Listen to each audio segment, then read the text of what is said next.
Recebendo aqui no Jornal Centro-Sul o advogado Dr. Marcelo Santos. Existe de fato uma ação por parte da extrema esquerda brasileira no sentido de não apenas desacreditar, mas de mesmo destruir os símbolos nacionais e também os valores cristãos, doutor Marcelo? O que está ocorrendo no Brasil, nós temos, de fato, hoje nós podemos bater no peito e dizer que nós temos representantes, nossos à frente do Parlamento Nacional, tanto no Senado como na Câmara. Qualidade, não quantidade.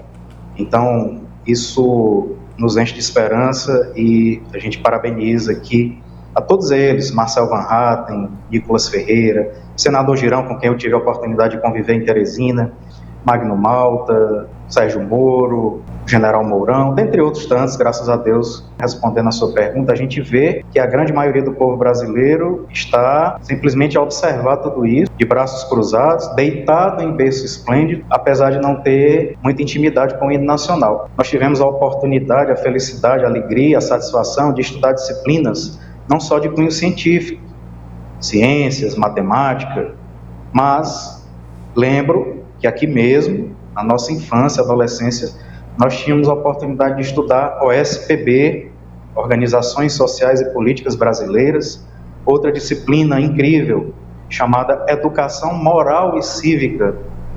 Faz questão de enfatizar, Educação Moral e Cívica. Eu lembro que eu estudei uma disciplina também chamada Educação para o Lar, na qual eu aprendi a cozinhar arroz, a fazer comida. E trazendo isso para o nosso contexto, para a nossa vivência, para a vida prática, o que é que isso significa? Nós fomos educados não só à luz da ciência, mas à luz de valores e princípios que atualmente estão criminosamente, vertiginosamente sendo destruídos, desconstruídos e destruídos. Nós tivemos a oportunidade, recentemente, de visualizar alguns episódios no cenário nacional, e num deles, uma cantora, ou pelo menos uma pessoa que se auto-intitula cantora, artista, no GP de Interlagos, aqui em São Paulo, GP de Fórmula 1, recém-realizado aqui em Interlagos, tropeçando na letra do hino nacional, também de maneira vexatória.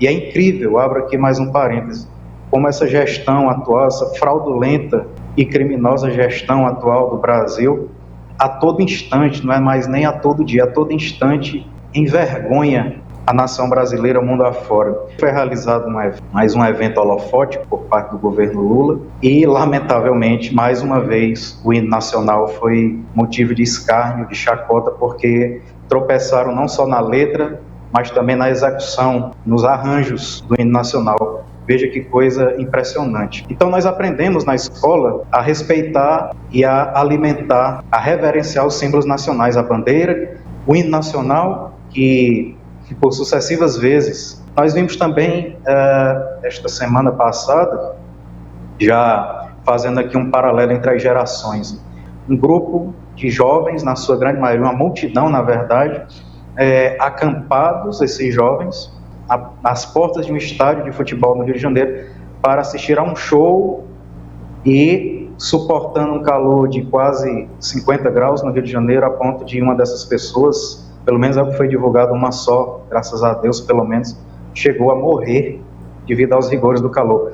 Veja só, de conteúdo nem tão edificante assim. Então, veja a que ponto nós chegamos. A própria seleção brasileira. Semana passada eu falei sobre o futebol, que é uma paixão nacional. Não é um símbolo oficial, constitucionalmente assim, mas é um símbolo, Na prática, para nós, em matéria de desportismo, de cultura, de diversão, a seleção brasileira passou a ser também, até a seleção brasileira hoje, passou a ser um verdadeiro balcão de negócios, e motivo de chacota, mundo afora. É uma situação realmente bastante delicada e a gente vê que é esse o propósito. Basta que nós nos debrucemos sobre o Decálogo de Lenin. Eu peço licença aqui só um instante para citar apenas alguns itens do conhecido Decálogo de Lenin e vejamos se isso não corresponde à realidade. Eu vou citar apenas os itens de 1 a 6. Decálogo de Lenin, que é a Bíblia, entre aspas, do comunismo. 1. Corrompa a juventude e dê-lhe liberdade sexual. 2. Infiltre e depois controle todos os veículos de comunicação de massa. 3. Divida a população em grupos antagônicos, incitando-os a discussões sobre assuntos sociais. 4. Destrua o povo em seus líderes. 5. Fale sempre sobre democracia